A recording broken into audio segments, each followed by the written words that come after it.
Hi hello welcome to my channel. Let us learn smartly. ఈరోజు topic ఏంటంటే CTET Telugu language model paper అండి. ఇది 2020లో maybe ఇటువంటి questions కూడా వచ్చే అవకాశం ఉందండి.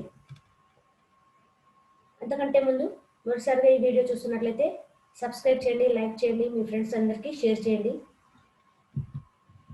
Okay, start.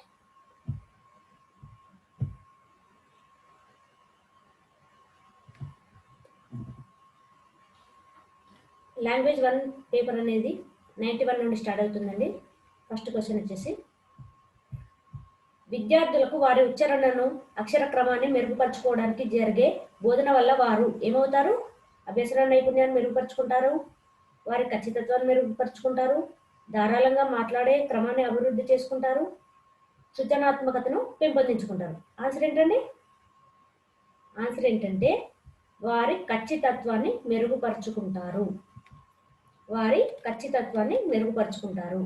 అక్షర క్రమాన్ని, ఉచ్చారణను మెరుగుపరుచుకోవడం వల్ల వారి బోధన వల్ల వారు వారి ఖచ్చితత్వాన్ని మెరుగుపరుచుకుంటారు. Question number 92.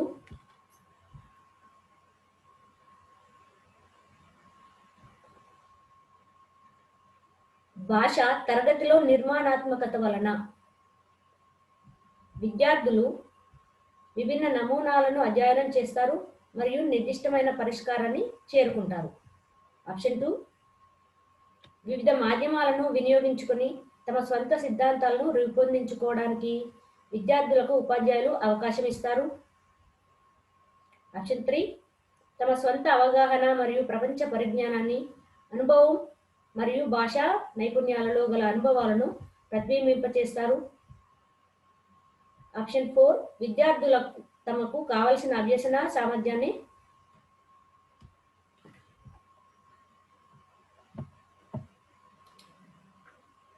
అభ్యసన సాధనాలను తయారు చేసుకుంటారు, దానిలో అనుభవాన్ని గడిస్తారు.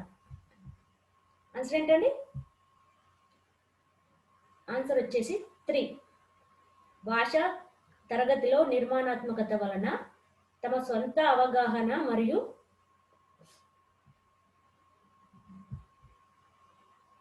ప్రపంచ పరిజ్ఞానాన్ని, అనుభవం మరియు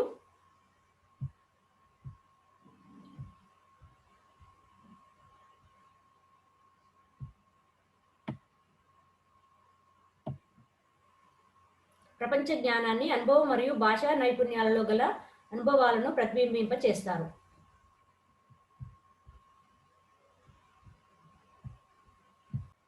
క్వశ్చన్ నెంబర్ 93. భారతదేశంలో ప్రాంతీయ భాషాభివృద్ధి చేయడంలో క్రింది వారిలో ఏది ఒక సవాలుగా పరిగణించబడుతుంది? ఆప్షన్ 1, ప్రజలకు దాని గురించి తెలియకపోవడం. ఆప్షన్ 2, సౌకర్యాలు లేకపోవడం. ఆప్షన్ 3, అస్పష్టమైన అవగాహన. ఆప్షన్ 4, అనువాదంలో కలిగే క్లిష్టత. ఆన్సర్ ఏంటండి? ఆన్సర్ వచ్చేసి నెంబర్ 1, ప్రజలకు దాని గురించి తెలియకపోవడం. భాషా అభివృద్ధి చేయడంలో ఏంటి సవాల్ ఏంటంటే ప్రజలకు దాని గురించి తెలియకపోవడం. ప్రాంతీయ భాషాభివృద్ధి చేయడంలో భారతదేశం ఎదుర్కొనే సవాల్ ఏంటంటే ప్రజలకు దాని గురించి తెలియకపోవడం అనేది. Okay, next question.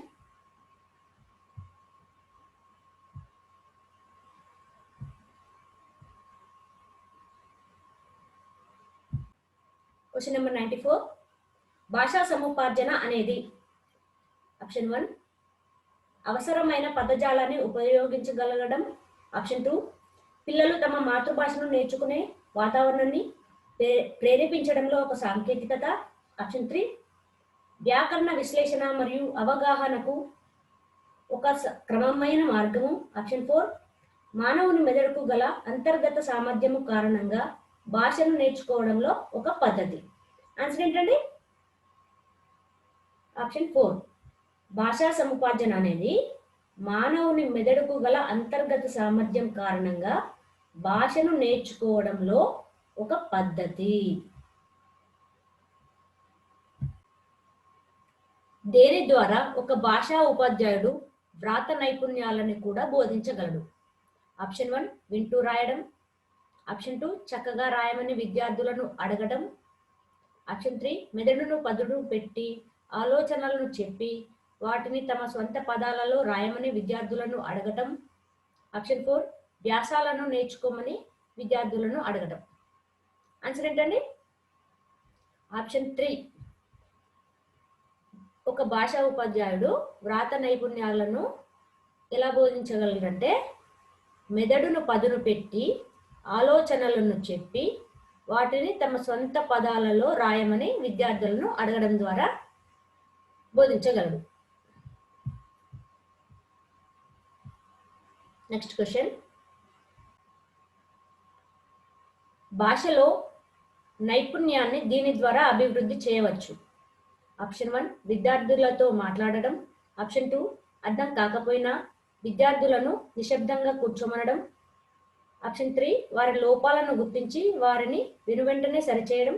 ఆప్షన్ 4 సమాచారాన్ని అందించడానికి భాషను ఉపయోగించడానికి అవకాశాలను కల్పించడం. ఆన్సర్ ఏంటండి? విద్యార్థుల్లో మాట్లాడడమా? కాదు, మాట్లాడుతుంటే టైం వేస్ట్.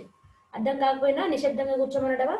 నిశ్శబ్దంగా కూర్చోమనడం అంటే మాత్రం అది అసలుకి పెడగాగిలో సరైన పదం కాదు. నెక్స్ట్ వారి లోపాలను గుర్తించి వెనువెంటనే సరిచేయడం, ఇది కొంచెం డౌట్. కానీ ఆన్సర్ ఏంటంటే సమాచారాన్ని అందించడానికి భాషను ఉపయోగించడానికి అవకాశాలు కల్పించడం. ఈ రెండిట్లో కూడా అవకాశాలు కల్పించడం అనేది మనకు ఎక్కువ ప్రిఫరెన్స్ ఇవ్వాలి. సో ఆన్సర్ వచ్చేసి భాషా నైపుణ్యాన్ని దేని ద్వారా అభివృద్ధి చేయవచ్చు? సమాచారాన్ని అందించడానికి భాషను ఉపయోగించడానికి అవకాశాలను కల్పించడం ద్వారా అభివృద్ధి చేయవచ్చు. నెక్స్ట్ క్వశ్చన్, భాషను బోధించడానికి కావలసిన ఒక ప్రతిభావంతమైన పాఠం ఇక్కడ నుండి ప్రారంభం అవుతుంది. ఆప్షన్ 1 నేర్చుకునే లక్ష్యాలను జాబితా చేయడం. ఆప్షన్ 2 ఒక కార్యక్రమం ద్వారా విద్యార్థులను ప్రేరేపించడం మరియు పునశ్చరణ. ఆప్షన్ 3 పాఠంలోని సందర్భాన్ని ప్రస్తావించడం. ఆప్షన్ 4 నల్లబల్లపై వ్రాయడం. ఇది ఆన్సర్ ఏంటండి? ఆప్షన్ 2 భాషను బోధించడానికి కావాల్సిన ఒక ప్రతిభావంతమైన పాఠము ఎక్కడి నుండి లభిస్తుందంటే ఒక కార్యక్రమం ద్వారా విద్యార్థులను ప్రేరేపించడం మరియు పునశ్చరణ చేయడం ద్వారానే అవుతుందన్నమాట. నెక్స్ట్ క్వశ్చన్, నివారణ బోధన అంటే రెమెడియల్ టీచింగ్ అనేది ఇటువంటి పని లేదా బాగు చేయు బోధన. ఆప్షన్ 1 క్రమబద్ధమైన బోధన. ఆప్షన్ 2 సూచనాపరమైనది. ఆప్షన్ 3 వ్యతిరేకాత్మకమైనది. ఆప్షన్ 4 సిద్ధాంతపరమైనది. ఆన్సర్ ఏంటండి? ఆప్షన్ 2 సూచనాపరమైనది. నివారణ బోధన అంటే రెమెడియల్ టీచింగ్ అనేది ఇంటి పని లేదా బాగు చేయు బోధనకు ఒక సూచనాపరమైనది అన్నమాట. నెక్స్ట్ క్వశ్చన్ చూద్దామండి. సబ్స్క్రైబ్ చేయండి నా ఛానల్ని, లైక్ చేయండి, షేర్ చేయండి.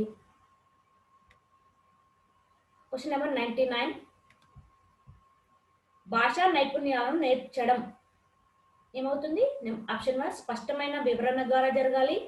ఆప్షన్ 2 ఒంటరిగా ఉన్నప్పుడు మాత్రమే జరగాలి. ఆప్షన్ 3 సమీకృత పద్ధతిలో జరగాలి. ఆప్షన్ 4 అనుకరణ ద్వారా జరగాలి. ఎలా జరుగుతుందండి? సమీకృత పద్ధతిలో జరగాలి. అంటే ఇంటిగ్రేటెడ్, మొత్తం కలిపి అన్ని కలిపి నేర్పించాలన్నమాట. భాషా నైపుణ్యాలను నేర్పించడం అనేది సమీకృత పద్ధతిలో జరగాలి. నెక్స్ట్ క్వశ్చన్,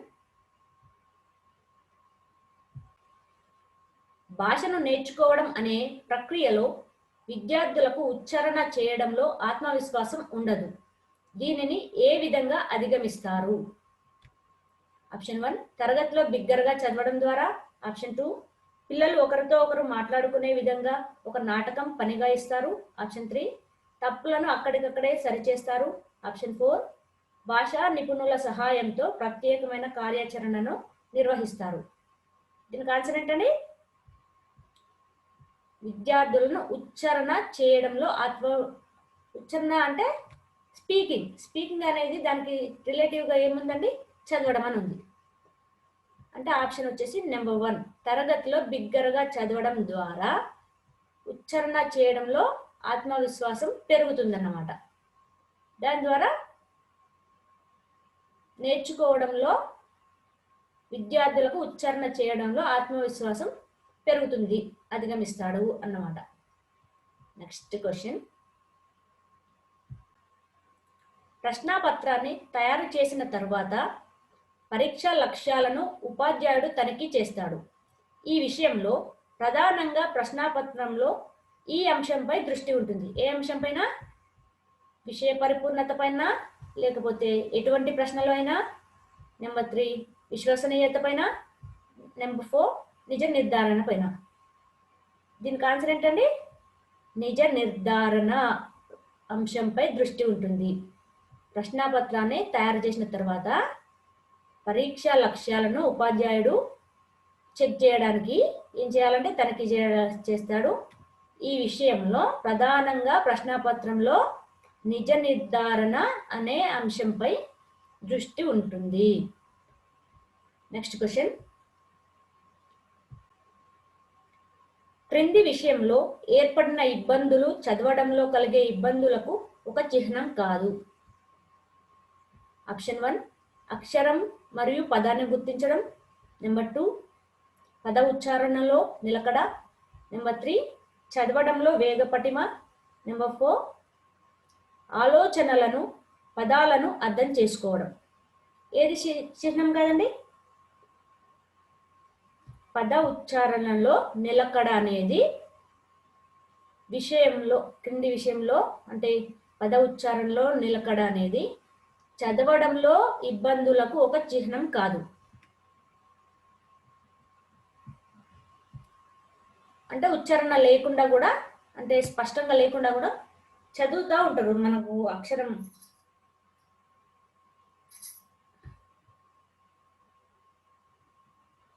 అది చదవడంలో ఒక ఇబ్బంది కాదన్నమాట. ఉచ్చారణ అనేది అంటే ఏ పొల్లు ఎటు కలపాలి అవన్నీ మనకు తెలిసిపోతుంది అనమాట. అబ్బాయికి పొల్లు, దీర్ఘాలు, ఒత్తులు ఇవన్నీ కూడా ఉచ్చారణలో ఎటువంటి ఇబ్బంది కలగదనమాట. క్రింది ప్రకటనలో ఏది భాషా స్వరూపం విషయంలో నిజం కాదు? ఆప్షన్ 1 ప్రతి భాషకు దాని సొంత నిర్మాణం ఉంటుంది. ఆప్షన్ 2 భాషకి సంస్కృతి నాగరికతలతో సంబంధం ఉంటుంది. ఆప్షన్ 3 భాష సులభతరం నుండి క్లిష్టమైన దశకు చేరుకుంటుంది. ఆప్షన్ 4 భాష సమన్వయాత్మకత నుండి విశ్లేషణాత్మకతకు వెళుతుంది. ఆన్సర్ ఏంటండి? భాష సులభతరం నుండి క్లిష్టమైన దశకు చేరుతుంది. అంటే సింపుల్ టు కాంప్లెక్స్ అనమాట.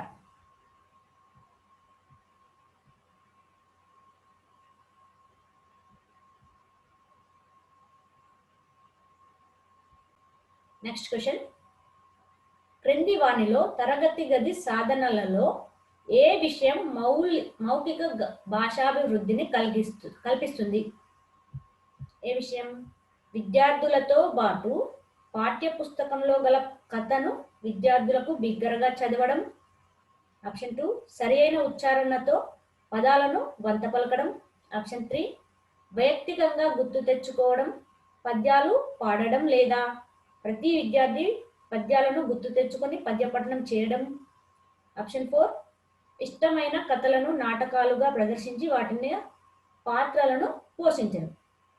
ఏ విషయం ద్వారా భాషాభివృద్ధి కలుగుతుంది? ఆప్షన్ 4 ఇష్టమైన కథలను నాటకాలుగా ప్రదర్శించి వాటిలో పాత్రలను పోషించడం ద్వారా మౌఖిక భాషాభివృద్ధి కల్పిస్తుందన్నమాట. Next question. Please subscribe to my channel.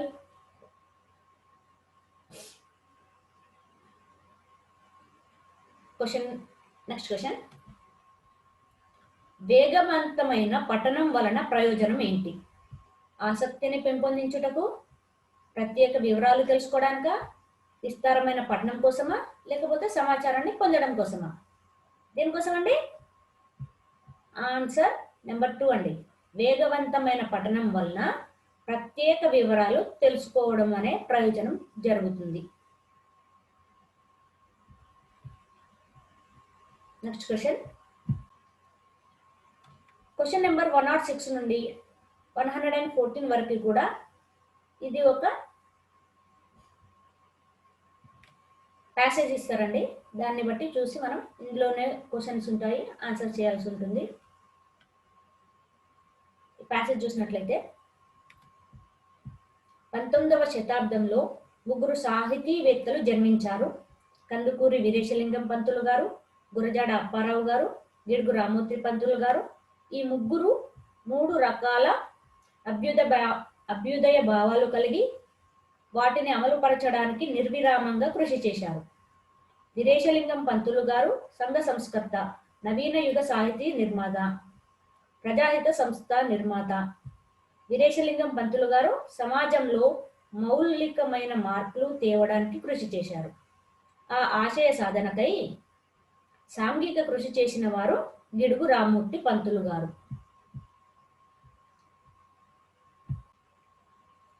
Gidugu 1863వ సంవత్సరం ఆగస్టు 29వ తేదీన జన్మించారు. 1879లో మెట్రికులేషన్ పరీక్షలో ఉత్తీర్ణులయ్యారు. గిడుగు వెంకటరామ్మూర్తి పేరు వినగానే గుర్తుకు వచ్చేవి తెలుగు వ్యవహారిక భాషా ఉద్యమం, సవర భాషా సంస్కృతులపై విశేషమైన కృషి చేశారు. తెలుగు వ్యవహారిక భాషోద్యమ స్ఫూర్తిని కలిగించిన వారు. తొలి తెలుగు భాషా శాస్త్రవేత్త గిడుగు వారు. 1910లో గురజాడ దిద్దుబాటుతో కథా సాహిత్యం ప్రారంభమైంది. అదేవిధంగా 1910లో తెలుగు వ్యవహారిక భాషా ఉద్యమానికి పునాది వేయబడింది. అప్పటి గ్రాంధిక భాషాభిమానులు వ్యవహారిక భాషోద్యమాన్ని వ్యతిరేకించేవారు. సనాతన సాంప్రదాయవాదులు సంఘ సంస్కరణోద్యమాన్ని ఏ విధంగా వ్యతిరేకించేవారో గ్రాంధిక భాషాభిమానులు కూడా అంతే వ్యతిరేకతను కనబరిచారు. ప్రజలను విద్యావంతులను చేయడానికి, వారితో సామాజిక బాధ్యతలను ఉద్బోధం చేయడానికి వాడుక భాష అత్యంత సహకారి అవుతుందని గిడుగు వారు వాదించారు. ఈ సిద్ధాంతాన్ని ఆయన గట్టిగా బలపరిచారు. ముఖ్యంగా పాఠశాలలో విద్యార్థులు చదువుకునే పాఠ్యాంశాలలో సైతం వాడుక భాష ఉండాలని ఆనాటి విద్యాశాఖ కూడా అభిప్రాయపడింది.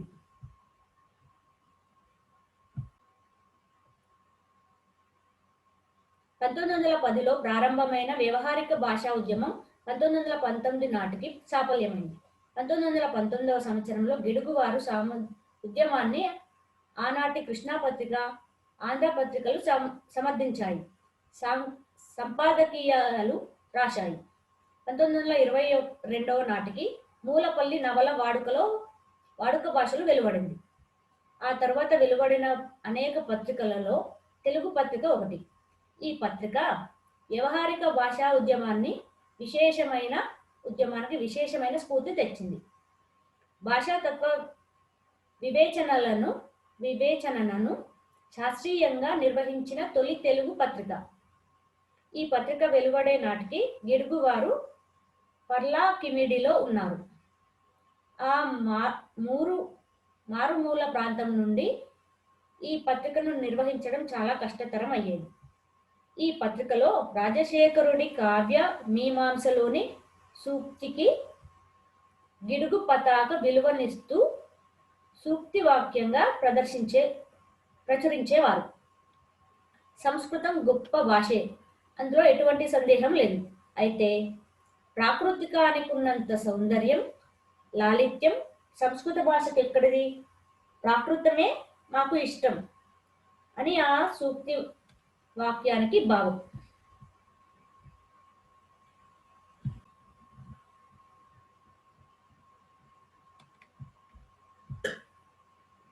కేవలం భాషా శాస్త్రీయమైన విషయాలే కాకుండా గిడుగువారు తంజావూరు నుండి ఛత్రపురం వరకు తిరిగి సేకరించిన సమస్త వ్యవహారికోద్యమానికి సంబంధించి సమాచారాన్ని ఈ పత్రికలో ప్రచురించాలనే ధ్యేయంతో ఈ పత్రికను స్థాపించినట్లు తెలుస్తుంది. క్వశ్చన్ నెంబర్ 106కి వెళ్దామండి. ఇవన్నీ కూడా ప్యాసేజ్లోనే ఉన్నాయి, మీరు ఒకసారి గమనించినట్లయితే తెలిసిపోద్ది. గిడుగు రామ్మూర్తి పంతులు గారు ఏ సంవత్సరంలో జన్మించారు? దీనికి ఆన్సర్ ఏంటంటే 1863వ సంవత్సరంలో జన్మించారు. గిడుగు రామ్మూర్తి 1863 సంవత్సరంలో జన్మించారు. ప్రజాహిత సంస్థ నిర్మాత ఎవరు? ఇందాక మనం చూసాం కదండి, కందుకూరి వీరేశలింగం పంతులు గారు ప్రజాహిత సంస్థ నిర్మాత. నెక్స్ట్ క్వశ్చన్, వ్యవహారిక భాషా ఉద్యమం ఎప్పుడు మొదలైంది? 1910వ సంవత్సరంలో వ్యవహారిక భాషా ఉద్యమం మొదలైందండి. నెక్స్ట్,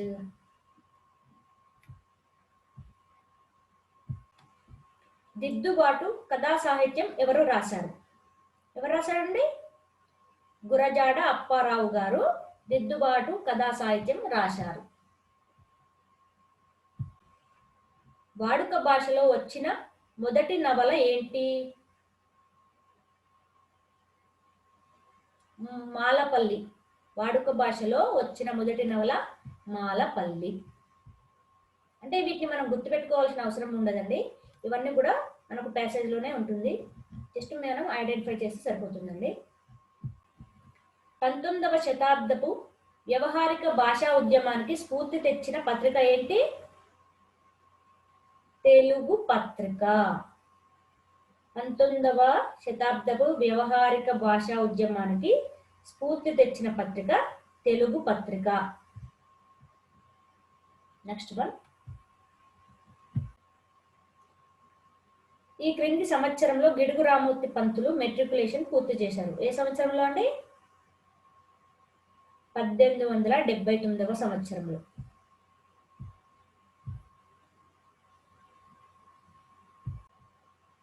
ఈ క్రింది వారిలో తెలుగు వ్యవహారిక భాషా ఉద్యమాన్ని చేసింది ఎవరు? గిడుగు రామ్మూర్తి పంతులండి. తెలుగు వ్యవహారిక భాషా ఉద్యమాన్ని చేసింది గిడుగు రామ్మూర్తి పంతులు.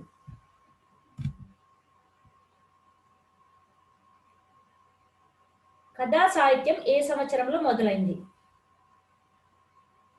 1910వ సంవత్సరంలో కథా సాహిత్యం మొదలైంది.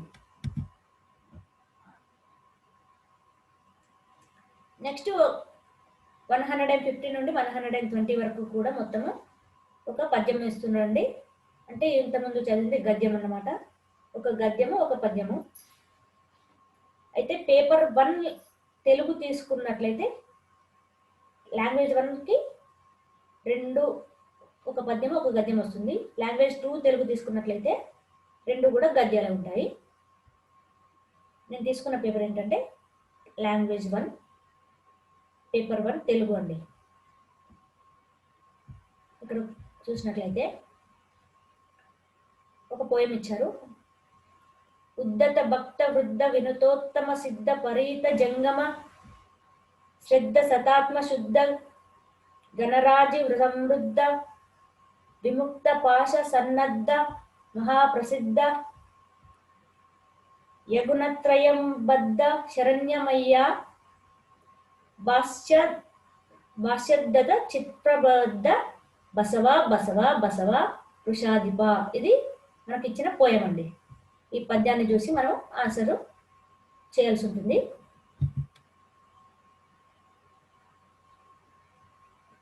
ఈ పద్యంలో వినుతోత్తమ అనే పదంలో సంధి ఏది? వినుత ప్లస్ ఉత్తమ అంటే ఆకారానికి ఉకారం పరమైంది కాబట్టి ఇది ఏమవుతుందండి? గుణసంధి అవుతుంది. అకారానికి ఉకారం వచ్చినప్పుడు ఓకారం వచ్చింది కాబట్టి ఇది గుణసంధి. పై పద్యంలో అలంకారం ఏది? ఏం అలంకారం ఉందండి అందులో? అంత్యప్రాస ఉంది. ఒకసారి లాస్ట్ చూసినట్లయితే అన్ని కూడా ఒకే ప్రాస కలిగి ఉంది కాబట్టి దీనికి అంత్యప్రాస అంటారు.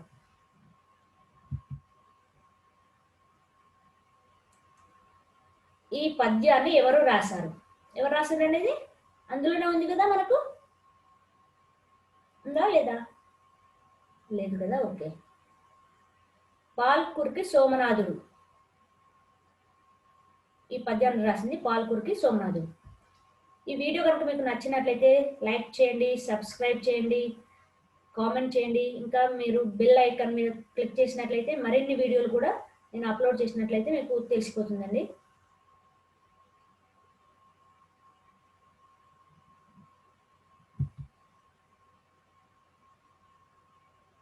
సతాత్మ అనే పదాన్ని విడదీయండి. సతాత్మ విడదీస్తే ఏమవుతుంది? సత్ ప్లస్ ఆత్మ. ఏమైతుంది ఆన్సర్ ఏంటండి? ఆప్షన్ 1 సత్ ప్లస్ ఆత్మ.